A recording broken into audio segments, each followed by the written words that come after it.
A day of reckoning. The gross betrayal and a human tragedy. It destroyed and cost lives. Innocent people were hunted, hounded by Centrelink for money they didn't owe. A final report into the illegal coalition-created scheme, signed, sealed, delivered to the Governor-General. Thank you for all the hard work. In 3 volumes and nearly 1,000 pages came answers of how Robodebt unleashed misery on some of the country's most vulnerable, summed up as an extraordinary saga of venality, incompetence and cowardice. A crude and cruel mechanism, neither fair nor legal, and it made many people feel like criminals. Commissioner Catherine Holmes painted a picture of a near collapse of proper process within government. An ill-conceived idea rushed to cabinet by public servants wanting to oblige ministers on a quest for savings.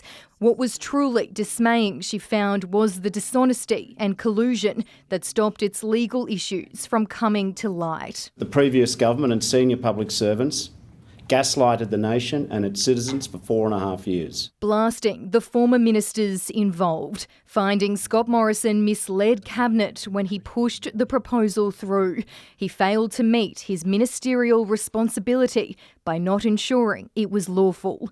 And that is a damning finding. The Commissioner says some of his testimony at the inquiry was untrue.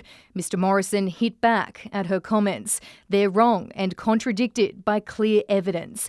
Catherine Holmes rubbished evidence from his former colleague Stuart Roberts that he had no choice but to defend the scheme. Some of Alan Tudge's actions, she found, represented a reprehensible abuse of power. And Christian Porter could not rationally have been satisfied of the legality of the scheme. Key bureaucrats were singled out. The report ruled former department head Catherine Campbell chose to stay silent on issues to please Scott Morrison. This abuse of power hit people at a time when they were facing their hardest reality. The report notes elements of misfeasance in public office appear to exist. In a sealed chapter, Commissioner Holmes referred individuals for civil and criminal prosecution to 4 different Commonwealth authorities. They include the Australian Federal Police and the new National Anti-Corruption Commission. A non-publication order means their identities will remain hidden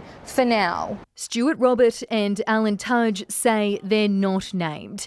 Among the 57 recommendations for reform, greater accountability within the public service and an end to cabinet secrecy. There is a real need for the government to move on these recommendations quickly because people are still suffering. We'll take our time to consider the recommendations, but we won't take too much time. Jenny Miller and Kath Madgwick lost their sons, Reese and Jared, to suicide after receiving death notices. I just think it's going to be felt for a long time. They haven't stopped searching for the truth. We fought for our sons and this is for them. And this is for everyone else that has suffered. As a shameful chapter in Australian politics comes to a close. Kira Jones, ABC News.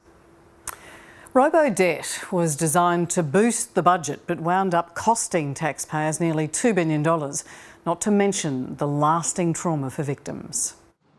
It began with complaints from worried welfare recipients. We received a phone call to say that all up in total that we owe $32,000. More and more came forward as the Coalition's program using income averaging quickly became a scandal.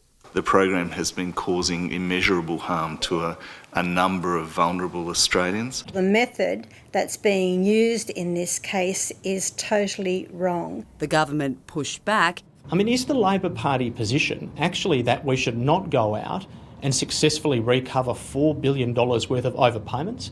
By 2019, a refinement was announced to the scheme, now known as Robodebt. I've also asked my department to go back and identify the small cohort of Australians who have a debt raised solely on the basis of income averaging.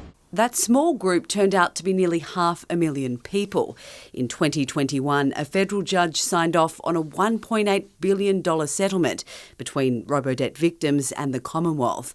Last year, just weeks after he was elected, Prime Minister Anthony Albanese called a royal commission into the failed scheme. So that we can ensure that it can never, ever happen again. The ordeal for victims was far from over, telling the Commission during 9 weeks of hearings in Brisbane, Robodebt made them feel like welfare cheats, even criminals. It just turned my life upside down and created an enormous emotional and mental strain on me. This is precisely why you should have a Royal Commission, for purposes to get to the facts, to expose flaws in the way that government operates, so as to ensure that it does never happen again. Brittany Klein, ABC News. If you or someone you know is experiencing distress or depression, please contact Lifeline 13 11 14.